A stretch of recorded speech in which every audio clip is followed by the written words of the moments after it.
بسم اللہ الرحمن الرحیم۔ السلام علیکم، میں ہوں ثناءاللہ مدنی، آپ کا ہوسٹ، اور آج ہم موجود ہیں یہاں اسٹوڈیو میں پاکستانی معیشت کے اوپر گفتگو کرنے کے لیے ہمارے ساتھ موجود ہیں محمد عدنان اسلم صاحب، جو ایکس پریزیڈنٹ ہیں فیصل آباد چیمبر آف اسمال انڈسٹریز، اور ان کا ماشاءاللہ معیشت کے اوپر بہت گہری نظر ہے، ایک کاروباری شخصیت ہیں۔ ڈاکٹر صاحب السلام علیکم۔ جی وعلیکم السلام ورحمۃ اللہ وبرکاتہ۔ کیسے ہیں آپ؟ ٹھیک ٹھاک؟ الحمدللہ۔ سر، ڈالر کی جو مجموعی صورتحال ہے پاکستان میں، یہ روز بروز جو ہے وہ گرتی جا رہی ہے، اور اس کے تناظر میں گورنمنٹ آف پاکستان نے بہت سی امپورٹڈ اشیاء کے اوپر پابندی بھی لگائی ہے۔ کیا یہ اس کا جز وقتی حل ہے، یا اس کو ہم لانگ ٹرم اگر ہم اس کو حل کرنا چاہیں تو یہ کیسے ممکن ہے، کیسے اس کو کیا جا سکتا ہے؟ جی بالکل، بیسیکلی آپ کہنا یہ چاہ رہے ہیں کہ پاکستان میں ڈالر کی قیمتیں بڑھتی جا رہی ہیں اور پاکستانی کرنسی گرتی جا رہی ہے، اور اس کا حل کیا ہے؟ بیسیکلی کسی بھی ملک کے اندر جو بنیادی عوامل ہیں وہ طے کرتے ہیں کہ اس ملک کی اپنی کرنسی کی قدر کیا ہے۔ تو ہمیں فوری طور پہ ایمرجنسی کے طور پہ دیکھنا ہوگا کہ ہمیں ایک معاشی ایمرجنسی نافذ کرنا ہوگی پاکستان کو، جو اس وقت ڈالر 200 کراس کر چکا ہے۔ 200 کراس کرنے کا مطلب یہ ہے کہ ہمارے قرضے بہت زیادہ ملٹیپلائی ہو رہے ہیں، اور ان قرضوں پہ بڑھتا ہوا انٹرسٹ ریٹ، جسے ہم عرف عام میں سود کہتے ہیں، سود در سود ہماری معیشت دنستی جا رہی ہے۔ تو اسے فوری طور پہ روکنا ہوگا۔ ایمرجنسی کے طور پہ تو گورنمنٹ نے یہ اقدام لیے ہیں ابھی کہ بہت ساری امپورٹڈ آئٹمز بین کر دی ہیں، کہ جسے ہم لگژری آئٹم بولتے ہیں، کہ ان میں کاریں ہیں، اس میں آپ کے پاس فانوس ہیں، آپ کے پاس شینڈلرز ہیں، آپ کے پاس ڈیکوریشنز ہیں، ٹائلز ہیں، بہت ساری چیزیں بین کی ہیں۔ یہ ایک جز وقتی حل ہے کہ فوری طور پہ ہم ڈالر کو ڈرین ہونے سے روکتے ہیں۔ لیکن میرا کویشچن یہ ہے کہ سب سے پہلے یہ دیکھیں کہ ڈالر کا عام آدمی سے تعلق کیا ہے؟ ایک عام انسان کو ڈالر کیوں چاہیے؟ تو میں یہ سمجھتا ہوں، میں استدعا کرتا ہوں اس پروگرام کے توسط سے، ارباب اختیار سے، اسٹیٹ بینک آف پاکستان سے، پرائم منسٹر آف پاکستان سے، کہ ڈالر کو فوری طور پہ بین کیا جائے، کہ کوئی عام شہری ڈالر خرید ہی نہ سکے۔ اس کو فوری طور پہ بین کر دیں۔ آپ ذرا اس پہ غور کریں، مجھے ڈالر کیوں چاہیے؟ بھائی میرا بیٹا باہر پڑھتا ہے، میں نے اسے فیس دینی ہے، تو بھائی آپ بینک میں جائیے، بینک کے تھرو فیس ہم پے کر سکتے ہیں۔ میرے ساتھ کوئی پیشنٹ ہے جس کی ہم نے باہر کوئی میڈیکل فیس پے کرنی ہے، تو آپ بینک میں جائیے، بینک سے فیس پے کیجیے۔ میں نے باہر ٹریول کرنا ہے، تو مجھے اپنا پاسپورٹ اور ٹکٹ لے کے مجھے اسٹیٹ بینک یا عام بینک میں جانا چاہیے، کمرشل بینک میں جاؤں، اور اس ٹکٹ کے عوض مجھے ڈالر ایشو ہو جائے۔ میکسیمم ایک وقت میں 10,000 سے زیادہ ڈالر آپ باہر نہیں لے کے جا سکتے۔ تو ایک تو وہ کیپ کہ 10,000 سے زیادہ ڈالر آپ کو bank at a time issue ہی نہیں کرے گا۔ اور میں یہ سمجھتا ہوں کہ اس تناظر میں ساری ایکسچینج کمپنیاں، ساری فورن ایکسچینج کمپنیاں بین کر دیں، ان کے لائسنس سسپینڈ کریں ایک ٹائم بینگ، اور بند کرنے کے بعد آپ یہ سارا کنٹرول بینک کو دے دیں، کہ بینک ایک تو آپ کا ریکارڈ کرے گا، منی لانڈرنگ نہیں ہوگی، اور آپ کے جو ڈرین ہوتے ہیں ڈالر وہ فوراً رکیں گے، اور جتنی بھی آپ کی گرے چینل ہیں وہ سارے بند ہو جائیں گے۔ آپ یہ ٹوٹل سسٹم بینک کو دے دیں، اور بینک سے ہی آپ کو ڈالر ملیں گے، اور عام آدمی ڈالر لے ہی نہیں سکے۔ ہمیں کسی صورت کیش ڈالر نہیں مل سکتا، ماں سوائے کہ میں نے باہر ٹریول کرنا ہے، passport valid, visa valid, ticket valid, تو میں باہر لے کے جا سکتا ہوں۔ اور اس کی ایک ہسٹری مینٹین کرے گا بینک کہ آپ کب کب ٹریول کر رہے ہیں، اور ڈیفینیٹلی جب میں بینک سے ڈالر لینے جاؤں گا تو میرے پاس وائٹ منی بھی ہوگی، میرے پاس اپنا انکم کا سورس بھی ہوگا۔ تو پہلا ہمارا یہ جو اسٹیپ ہے، یا پہلا جو ہم اس میں ٹاپک پہ بات کر رہے ہیں، کہ نمبر 1 ٹوٹل ڈالر کو عام عوام کے لیے بین کر دیا جائے۔ نمبر 2 ایئرپورٹس کے اوپر بینکس اپنے کاؤنٹر لگائیں گے۔ ہر ہمارے پاکستان کے انٹرنیشنل ایئرپورٹس پہ بینکوں کے کاؤنٹر ہوں گے۔ جتنے بھی پوری دنیا سے پاکستانی آ رہے ہیں، یا کوئی بھی باہر سے کوئی صاحب آ رہے ہیں اور وہ وہاں پہ ڈالر ایکسچینج کرنا چاہتے ہیں، تو وہ ڈیفینیٹلی بینک کے کاؤنٹر پہ ایکسچینج کروائیں گے۔ اور بینک کو چاہیے مائنر سا بہتر ریٹ دے، اس کو کچھ سینٹس کے اندر بہتر آفر کرے، تاکہ وہ کسی بھی اور ذریعے سے ڈالر ایکسچینج ہی نہ کروائے۔ تو میں یہ سمجھتا ہوں ملین آف ڈالرز پاکستان کو روزانہ کی بنیاد پہ ایئرپورٹس پہ ملنا شروع ہو جائیں گے، جو ہمارا باہر سے پاکستانی یا کوئی فارنر آ رہا ہے، کیونکہ اس نے پاکستان میں کیا کرنے ہیں ڈالر، پاکستان میں تو ڈالر نہیں چلتا، تو پاکستان میں تو پاک کرنسی چلے گی، تو وہ ایکسچینج نہ کر سکے۔ تیسرا اور سب سے بڑا حل میں سمجھتا ہوں کہ ڈالر کو آپ انکیش کروا لیں۔ انکیش کروانے سے مراد یہ، ٹرکی نے ایک تجربہ کیا، اس نے اعلان کیا کہ 72 گھنٹوں کے اندر جس بھی بندے کے پاس، جس ترک کے پاس جو ڈالر پڑے ہیں، اگر وہ ڈالر سرنڈر کر کے ان کے اسٹیٹ بینک میں، مرکزی بینک میں یا کمرشل بینکوں میں نہیں جمع کروائے گا، وہ ڈالر جسٹ کاغذ ہوگا اس کے پاس. اس 72 گھنٹوں کے بعد ترکی کے اندر نہ ڈالر کو لے گا بینک، نہ وہ انٹرنیشنلی وہ لے کے جا سکے گا. تو سر وہاں پہ جسے ہم پنجابی میں بولتے ہیں ڈالر ٹکے ٹوکری ہو گیا، ردی ہو گیا. 72 گھنٹوں میں لوگوں نے ملین بلین آف ڈالرز نکالے اور بینکوں میں ڈراپ کیے اور بینکوں سے ترک کرنسی لی. تو ترکی کا لیرا 35% چند گھنٹوں کے اندر انکریز کر گیا. تو ہم ان تجربات سے کیوں نہیں سیکھتے؟ ہم بھی کر سکتے. آج جو معاشی صورتحال ہے کہ آپ اپنی اشیاء ضرورت نہیں منگوا سکتے، آپ اپنی بہت ساری بنیادی چیزیں امپورٹ نہیں کر پا رہے کہ ہمارا ڈالر خسارہ ہے، کرنٹ اکاؤنٹ خسارہ بہت بڑھ چکا ہے، اس میں ہم بعد میں بات کریں گے. تو فوری طور پہ میں سمجھتا ہوں کہ ڈالر کو 3 دن کے نوٹس پہ گورنمنٹ آف پاکستان سے کہیں جی سرنڈر کرے ہر وہ بندہ جس کے پاس ڈالر پڑے.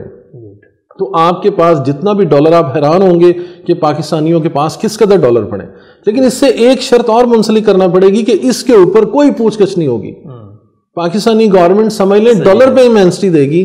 یہ میری تجویز ہے اور پرزور میں اپیل کروں گا اس بات پہ کہ یہ انتہائی ضرورت ہے. یعنی کہ ایک پیشنٹ جس کا بلڈ بری طرح سے لیک ہو رہا ہے، بلڈ بلیڈ ہو رہا ہے، تو فوری طور پہ اسے کیا چاہیے؟ فرسٹ ایڈ چاہیے. تو پاکستان کو اس وقت فوری طور پہ ڈالر سرنڈر کروا دینے چاہیے.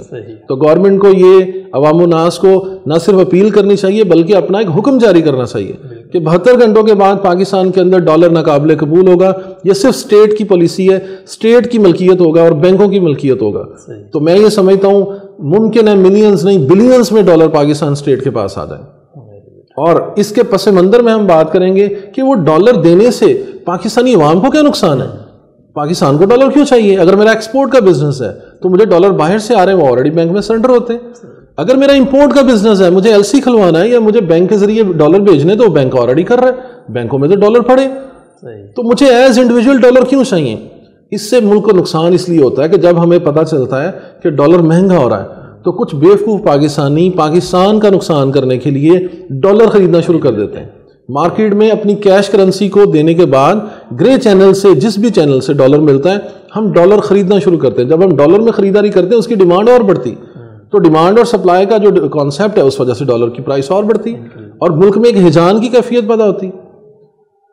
ایک طرف گورنمنٹ کے پاس اپنے بنیادی کام کرنے کے لیے ڈالر نہیں ہے اور ایک طرف ہم ڈالر خرید کے اپنے گھروں میں سٹور کر رہے ہیں. ہم کس کی خدمت کر رہے ہیں؟ تو اس سے پاکستان کو نقصان ہوگا. میں عوام الناس سے بھی یہ اپیل کروں گا، اپنے دوستوں سے بھی، کاروباری لوگوں سے بھی، کہ ڈالر کو ہیج کرنا بند کریں، ڈالر کو بائی کرنا بند کریں، ڈالر کو سیو کرنا بند کریں تاکہ یہ ملک جو ہے یہ امپروو ہو اور ہم ڈالر سے باہر آ جائیں. بہت شکریہ عدنان صاحب، بڑی اچھی تجاویز آپ نے دیں کہ ڈالر کو ہم کیسے کنٹرول کر سکتے ہیں. اچھا سر، اس کے ساتھ یہ ہے کہ ہمارا پاکستان کا جو کرنٹ خسارہ ہے وہ بڑھتا جا رہا ہے، اس کو کنٹرول کرنے کی کیا تجاویز دیں گے آپ؟ سر دیکھیں، پوری دنیا ایکسچینج کرتی ہے، کاروبار کرتی ہے. کرنٹ خسارہ ہوتا یہ ہے کہ جو ہماری انکم ہے، ہماری انکم جو ڈالر میں انکم ہے وہ ایکسپورٹ سے آئے گی. اس کے 3 ہی ویز ہیں. نمبر 1، ہم یہاں سے کوئی بھی خدمات یا کوئی اشیاء، سروسز یا پروڈکٹ یہاں سے ایکسپورٹ کرتے ہیں. ایکسپورٹ کرنے سے ہمیں باہر سے ڈالر آئیں گے، وہ ہماری انکم کنسیڈر ہوگی. سیکنڈ وے یہ کہ جتنے بھی پاکستانی، اراؤنڈ کو 10 ملین پاکستانی پوری دنیا میں کام کر رہے ہیں، کوئی جابز کر رہے ہیں، کوئی کاروبار کر رہے ہیں، تو وہ ہوم ریمیٹنسز اپنے گھروں کو پیسہ بھیجتے ہیں. تو جب وہ اپنے گھر کو پیسہ بھیجتے ہیں تو ملک کے اندر وہ پیسہ آتا ہے. تو جیسے میں نے پہلے کویسچن میں بات کر رہا تھا کہ وہ جب آپ گرے چینل بند کر دیں گے، وہ سارے کاؤنٹر بند کر دیں گے، ہنڈی کے ذریعے کسی اور ذریعے سے ڈالر آ ہی نہیں سکے گا. تو ایک تو پاکستان کو یہ پتا چلے گا کہ ایکچوئل میں کتنے ڈالر آئے ہیں، چونکہ وہ بینک کے ذریعے آ رہے ہوں گے. تو آپ سارے فورن ایکسچینج کی جتنے لائسنسز ہیں سسپینڈ کریں گے تاکہ ڈالر بینک میں آئے اور نوٹ ہو اور اسٹیٹ بینک کو پتا ہو کہ ایکچوئل میں ڈالر کتنا آیا اور پاکستان کی بکس میں ڈالر کی ویلیو بڑھے. تو سیکنڈ سر یہ ہے کہ ہماری انکم کیا ہے کہ جو فورن ریزروز، جو فورن ریمیٹنسز ہمیں آئیں گی وہ ہمیں پاکستان کی انکم ہے. تیسرے نمبر پہ اگر ہم فورن انویسٹر کو لے کے آتے ہیں اپنے ملک میں، چائنا کی کمپنی کو، ٹرکش کمپنی کو، یو ایس کمپنی کو، یورپین کمپنیز کو انویسٹمنٹس کے لیے لے کے آتے ہیں کہ بھائی آپ آئیں ہمارے ملک میں انویسٹمنٹ کریں، مینوفیکچرنگ کریں یہاں پہ. جیسے ہم بات کرتے ہیں کہ پاکستان کو ڈائز اینڈ کیمیکل کی نیڈ ہے کہ یہاں پیٹرو کیمیکل کی یہاں پہ انڈسٹری لگنی چاہیے، تو اس کے لیے دنیا کی بہت ساری کمپنی آنے کو تیار، ان کو لے کے آئیں یہاں پہ. گاڑیوں کی ریئل ٹائم مینوفیکچرنگ کریں، گاڑیوں کے یونٹس یہاں پروڈیوس کریں گاڑیوں کے پارٹس یہاں پہ مینوفیکچر کریں, آپ انجن اور پسٹن یہاں پہ مینوفیکچر کریں جو آج تک پاکستان نہیں کر سکا. تو اس ٹیکنالوجی کو جب ہم یہاں مینوفیکچر کریں گے تو باہر سے بلین آف ڈالرز یہاں پہ انویسٹمنٹ آئے گی. تو جب فورن کمپنی آتی ہیں تو ڈیفینیٹلی وہ پاک روپیز میں انویسٹمنٹ نہیں لے کے آئیں گی, وہ اپنی چائنیز کے اندر, پاؤنڈ کے اندر, یورو کے اندر انٹرنیشنل کرنسی آئے گی جو ہمارا فورن ریزرو بنے گا. تو ان 3 چیزوں سے پاکستان کا فورن ریزرو بنتا ہے. تو پاکستان کی یہ انکم ہے. اب اس کے اگینسٹ ایک ایکسپینس ہے, ایکسپینس جو ہم دنیا سے امپورٹ کرتے ہیں. ہم باہر سے کاریں امپورٹ کر رہے ہیں, ہیوی بائکس امپورٹ کر رہے ہیں, بہت ساری اشیاء تعیشات امپورٹ کر رہے ہیں, ایون کہ کھانے پینے کی چیزیں امپورٹ کر رہے ہیں زرعی ملک ہونے کے باوجود. اور افسوس کی بات ہے کتے اور بلیوں کی خوراک بھی ہم امپورٹ کر رہے ہیں.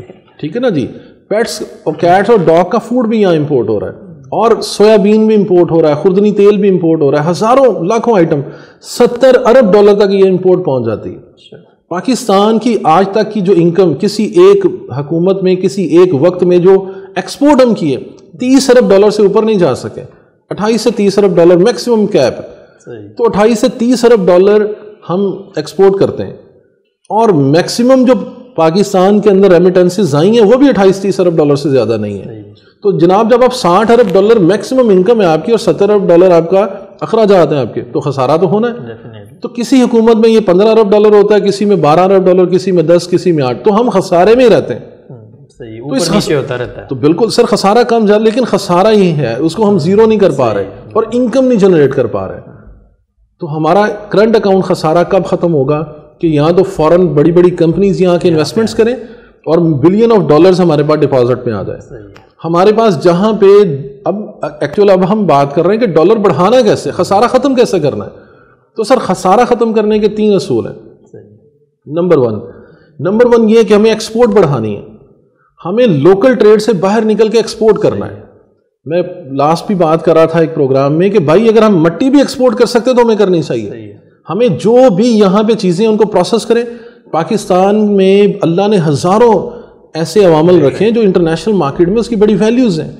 ہمیں ان پروسیس کو جنریٹ کرنا چاہیے اور ہمیں ایسی چیزیں پروڈکٹ بنا کے پوری دنیا میں بیچنی چاہیے جس سے ہمیں باہر سے ڈالر آنا شروع ہو جائے گا. تو ہمارا سیکنڈ پوائنٹ یہ تھا کہ ہم اپنی 240 ملین پاپولیشن کا یہ ملک جو ہے اس کی 60% یوتھ ہے, اس یوتھ کو یوٹیلائز کریں.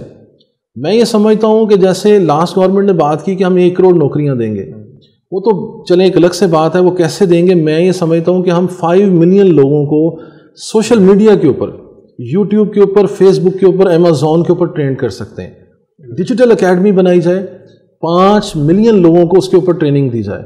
وہ چند ماہ میں 3 سے 4 ماہ کی پروگرامنگ کے اوپر, 3 سے 4 ماہ کی ٹریننگ کے اوپر, کیونکہ اس میں کوئی ڈیجیٹل کوڈ نہیں لکھنا, جسٹ کنٹینٹ کریٹ کرنا ہے. ویڈیو کنٹینٹ ہیں, آڈیو کنٹینٹ ہیں, آپ کے کچھ انوائرمنٹل کنٹینٹ ہیں, جسٹ کنٹینٹ کریٹ کر کے ہم نے اپلوڈ کرنا ہے اور ہم نے اس کو بیچنا ہے, یوٹیلائز کرنا ہے.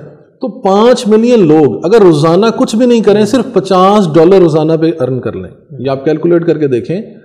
$5 روزانہ کا مطلب یہ ہے کہ ایک صاحب صرف $150 ارن کر رہے ہیں مہینے کے, اپنے گھر کی معیشت کو رن کر رہے ہیں, صرف $150 ارن کر رہے ہیں. یہ بڑی بنیادی سی بات ہے. تو 5 ملین کو آپ 150 سے ملٹیپلائی کر لیں تو 2 سال سے کم عرصہ میں ہم پاکستان کا قرض اتار سکتے ہیں. 2 سال سے کم عرصہ میں پوری ذمہ داری سے بات کر رہا ہوں, صرف اس اتنے سے آئیڈیا سے ایک تو ملک خوشحال ہوگا کہ آپ کے پاس 100 بلین جو ہیں ہم جنریٹ کر رہے ہوں گے اس آئیڈیا سے. کیونکہ جو آج $5 ارن کرے گا وہ ڈیفینیٹلی 4 سے 5 ماہ میں وہ $10 پہ چلا جائے گا, وہ $20 پہ چلا جائے گا. تو بڑی آسانی سے ہم ملک کا قرض اتار سکتے ہیں. اور ہزاروں اور ویز ہیں. آپ دیکھیں ٹیکسٹائل ایک بہت بڑا سیکٹر ہے. ٹیکسٹائل پاکستان کے سارے سیکٹر سے سب سے زیادہ ایکسپورٹ ٹیکسٹائل سیکٹر میں ہم کر رہے ہیں. تو اس سیکٹر کو اور انکریز کریں. اس پہ جو انپٹس ہیں اس میں سب سے بڑی انپٹ جو اس وقت انہیں تنگ کر رہی ہے وہ انرجی کی انپٹ ہے. تو انرجی کے اندر سب سے جو میں سمجھتا ہوں کہ پاکستان کے اندر جو قومی جرم ہوا کہ 1960 کے بعد ہم کوئی بڑا ڈیم نہیں بنا سکے. تو ڈیم نہ بننے سے ہماری ساری ایگریکلچر جو ہے تباہ و برباد ہو گئی.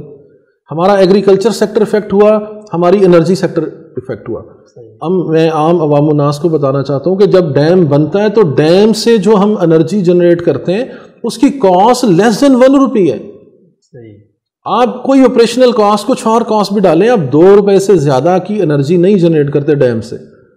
تو آپ مجھے بتائیے آج ہم 10 گنا زیادہ 20 سے 22 روپے میں اپنا یونٹ سیل کر رہے ہیں اور اس کے اوپر ٹیکس کے اوپر ٹیکس ہے.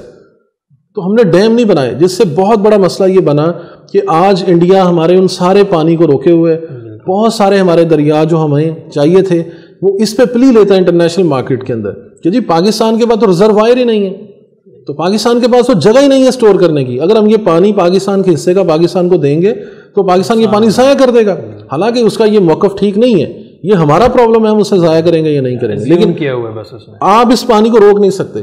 بہرحال یہ ایک الگ سے ٹاپک ہے. ابھی ہم بات کر رہے ہیں کہ اکانومی کو جو بہت بڑا ایکسپورٹر کو بینیفٹ چاہیے وہ سستی انرجی سے ہے. دوسرا ذریعہ ونڈ اور ہمارے پاس سولر ہے. تو ونڈ کا تو چلو ایک شارٹ سا کوریڈور ہے ہمارے پاس, وہ بھی خیر اتنا شارٹ نہیں.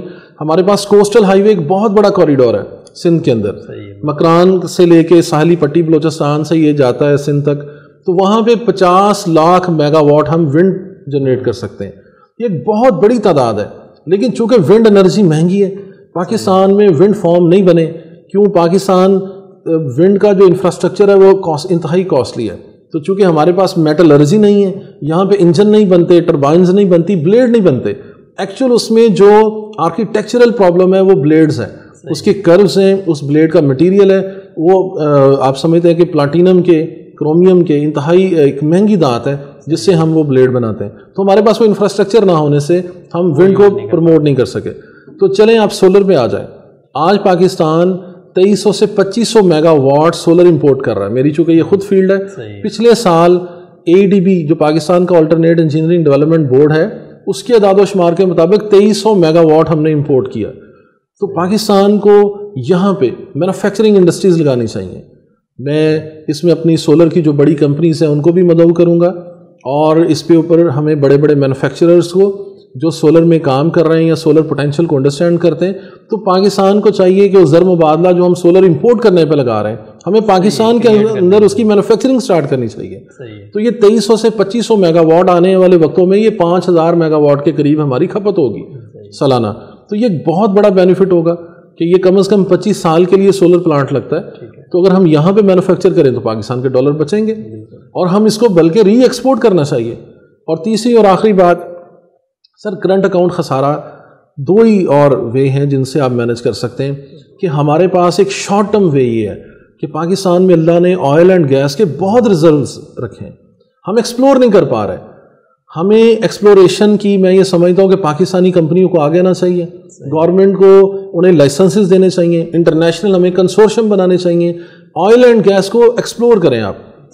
میں ایک ڈاکومنٹری دیکھی اور میں حیران ہوا اور انتہائی افسوس ہوا مجھے کہ KPK کے اندر ایک 24 کلومیٹر لمبا ایک ایریا ناٹک کے نام سے اویلیبل ہے, سوری ٹانک کے نام سے ایک ایریا ہے 24 کلومیٹر لمبا.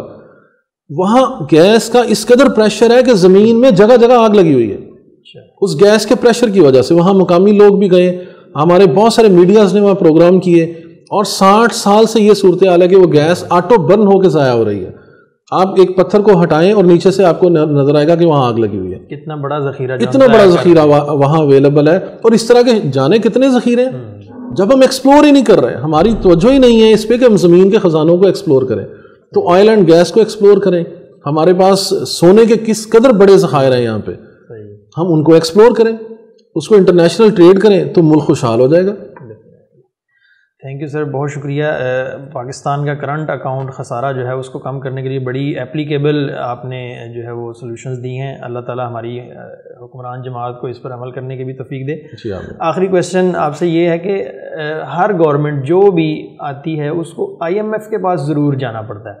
ایسی کیا ریزن ہے کہ ہر گورنمنٹ محتاج ہے IMF کی اور اس کے بنا ہم گزارا نہیں کر سکتے؟ اس کے پیچھے کیا ریزن ہے؟ سر بیسیکلی یہ ایک بڑی کانسپائریسی ہے, اور میں سمجھتا ہوں کہ انتہائی افسوس کی بات ہے کہ ہمارے جو فائنانس منسٹر آتے ہیں ان کا ہوم ورک نہیں ہوتا, اور وہ یہ صرف سمجھتے ہیں کہ ایزی لرننگ, ایزی ارننگ, فوری طور پہ ہم یہ لرن کرتے ہیں کہ IMF کے پاس جائیں اور IMF کا پیکج لیں, وہ 4 سے 6 ارب ڈالر, میکسیمم 3-4 ارب ڈالر کا پیکج لیں, اور اس سے ہم گورنمنٹ کو رن کر لیں. اچھا 3-4 ارب ڈالر سے گورنمنٹ رن نہیں ہوتی.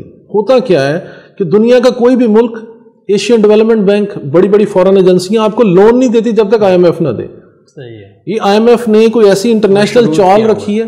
آپ سعودیہ کے پاس جائیں گے تو امریکہ پریشر ڈالے گا کہ پاکستان کی مدد نہیں کرنی جب تک یہ IMF سے پروگرام نہ لے لیں. آپ کسی اور ملک کے پاس جائیں گے وہاں بھی یہ پرابلم ہوگا. تو سر مسئلہ یہ بنتا ہے کہ ملک کے پاس ریزروز نہیں ہوتے. کرنٹ اکاؤنٹ ڈالر ہمارا خسارے میں ہوتا ہے, آلویز خسارے میں, اس پہ تو کوئی بھی گورنمنٹ کام نہیں کر رہی. تو جب جنرل مشرف صاحب کے دور میں 60 روپے کا ڈالر تھا تو میں یہ سمجھتا ہوں یہ میکسیمم ویلیو ہونی چاہیے تھی. اس کے بعد کسی بھی صورت ہم کچھ بھی کرتے $61 نہیں ہونا چاہیے پاکستان میں. میکسیمم ڈالر کی ویلیو 60 پہ جیسے مشرف صاحب نے کیپ کی تھی. کچھ بھی عوامل تھے. کچھ لوگ دیکھیں ہمارے یہاں پہ یہ ایک بڑا مسئلہ ہے کہ بہت ساری اسٹڈی کے بغیر بات کر دی جاتی ہے. تو بہرحال اس کو 60 پہ ہم کیپ کرتے. جب آپ 60 پہ اس کو کیپ نہیں کرتے تو سر ایک ڈالر آپ کے اوپر بلین آف روپیز کا آپ کے اوپر قرض بڑھاتا ہے, بوجھ بڑھتا جاتا ہے. تو جب نئی گورنمنٹ آتی ہے تو اسے فوراً کچھ فیصلے کرنے پڑتے ہیں. تو وہ نئی پالیسی کے پاس اس کے پاس اکاؤنٹ میں پیسے نہیں ہوتے. جیسے آپ سمجھیں کہ آج آپ ایک مینیجر ہیں, آپ کو ایک بڑے ادارے میں گروپ میں آپ کو ایس CEO وہاں پہ بٹھا دیا اور اس ادارے کا خسارہ بہت بڑا ہے, اس کے اوپر لائبلٹیز ہیں, لوگوں کا پیسہ دینے والا ہے اور اس کی اپنی پروڈکشن کم ہے, انکم کم ہے, ایکسپینس زیادہ ہے. تو وہ کیا کرے گا؟ وہ فوری طور پہ لون پہ جائے گا. لیکن پاکستان ایسا نہیں ہے کہ پاکستان کے پاس ایسٹس ہیں. اگر وہ مینیجر, اگر وہ CEO ایک قابل انسان ہے, ذہین انسان ہے اور وہ سمجھتا ہے کہ میں نے خسارہ کیسے کرنا ہے, تو وہ لون کو لون سے نہیں ختم کر سکتے. آپ گندگی کو گندگی سے نہیں دھو سکتے بھائی, آپ کو لون سے نہیں اتار سکیں گے آپ, کیونکہ پاکستان کے پاس ایسے پروگرام ہی نہیں ہے کہ اس لون کو لے کے ہم اس طرح سے اس کو یوٹیلائز کریں کہ ہم انکم جنریٹ کر لیں. ہم تو کیا کرتے ہیں, لون سے سڑکیں بنا رہے ہیں, ہم لون سے انفراسٹرکچر ڈیولپ کر لیتے ہیں جس سے پے بیک کو 30 ایئرز میں آئے گا. یہ ایک الگ سے ٹاپک ہے. یہ بھی کھلواڑ کیا پچھلی حکومتوں نے کہ 30 سال جو پے ایبل قرضے تھے جو 30 سال کے لیے لینے چاہیے تھے, وہ ہم نے کمرشل لون لے لیے 4 سال کے اوپر, 5 سال پہ. ان سے ہم نے روڈز بنا لیے, ان سے ہم نے اپنے پارکس ڈیولپ کر لیے اور انفراسٹرکچر ڈیولپ کیا جو کہ 2 سے 2.5% پہ ہونا چاہیے تھا, وہ 4 سے 6% پہ لون لے لیے. تو IMF کے پاس ہم اس لیے جاتے ہیں کہ ہم اپنی اسٹرینتھ کو نہیں سمجھتے. ہم پاکستان کو اسٹڈی نہیں کر رہے کہ پاکستان کی طاقت کیا ہے. اگر وہ CEO اس کمپنی کا, اس گروپ کا یہ انڈرسٹینڈ کرے کہ میرے اس ادارے کے ایسٹس کیا ہیں, میرے کتنے میرے پاس ایسٹس ہیں جن کو میں ڈیزالو کر کے اپنے اس ادارے کو انکم میں لے کے آ سکتا ہوں, تو وہ کبھی بھی قرض کی طرف نہیں جائے گا. وہ اپنے کچھ ایسٹس ڈیزالو کرے گا, اس کا کچھ % ڈیزالو کرے گا, ڈپینڈ اپون اس کا لون کیا ہے. تو بھائی پاکستان کے ایسٹس کیا ہیں؟ ریکوٹیک پاکستان کا ایسٹ ہے. چنیوٹ میں رجوا کے مقام پہ جو گولڈ کا بہت بڑا ذخیرہ وہ پاکستان کا ایسٹ ہے. ملینز مائنز اور گولڈ کی مائنز ہمارا ایسٹس ہیں. لیتھیم $10 ارب سالانہ لیتھیم ہمارا ایسٹ ہے. پنک گولڈ جو پاکستان میں اربوں ڈالر کا پنک سالٹ پڑا ہے وہ ہمارا ایسٹ ہے. یہ پاکستان میں جس گیس کو ہم پوری دنیا اس کو وائٹ گولڈ کہتی ہے اور ہم اس سے روٹی پکا رہے ہیں, کھانا بنا رہے ہیں, اس سے ہمیں کیا کرنا چاہیے, یہ الگ سے ہم انشاءاللہ ٹاپک ہے, شارٹ سا بتاتا ہوں. اس سے ہمیں کھاد بنانی چاہیے. اس گیس سے جب ہم کھاد بنائیں گے تو آٹومیٹک اس کی بائی پروڈکٹ جو ہے وہ جلنے میں کام آتی ہے, اس سے ہم انرجی بنائیں گے, وہ آلموسٹ ایک فری انرجی ہوگی. اس پہ انشاءاللہ ہم ایک پورا پروگرام کریں گے. ان شارٹ یہ کہ اس گیس سے کھانا نہ پکائیے.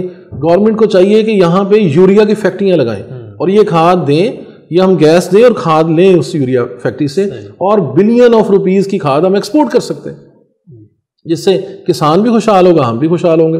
تو سر جب پاکستان کو آپ اسٹڈی نہیں کر رہے, اس کے ایسٹس کو, اسٹرینتھ کو اسٹڈی نہیں کر رہے کہ پاکستان کے کیا ریزروز ہیں جن کو نکال کے ہم اقوام عالم میں ایک بہت بڑی قوم بن سکتے ہیں, ہم ایک مضبوط قوم بن سکتے ہیں, جب ہم وہ نہیں کر رہے تو ہمارے پاس آسان راستہ کیا ہے کہ آپ IMF کے پاس چلے جائیں اور ان کی کڑی اور سخت شرائط سے پوری قوم کو یرغمال بنائیں, اور مہنگائی کی صورت میں وہ طوفان بدتمیزی پیدا کریں کہ یہاں پہ کرائم بھی بڑھے گا, بے روزگاری بھی بڑھے گی, اور لوگ بھوک اور افلاس سے جو ہے نا یہاں پہ تنگ ہوں گے. تو یہ ہم کرنے کو تیار ہیں, پاکستان کو اسٹڈی کر کے اس کے ایسٹس کو ڈیزالو کر کے پاکستان کو امیر کرنے کو تیار نہیں ہے.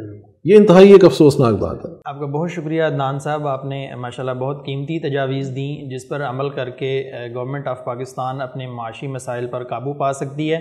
آپ کی خدمات انشاءاللہ کسی نئے عنوان کے اوپر ہم دوبارہ لیں گے. ناظرین, اس کے ساتھ ہی اپنے میزبان ثناء اللہ مدنی کو اجازت دیں. اللہ پاکستان کا حامی و ناصر ہو. پاکستان پائندہ باد.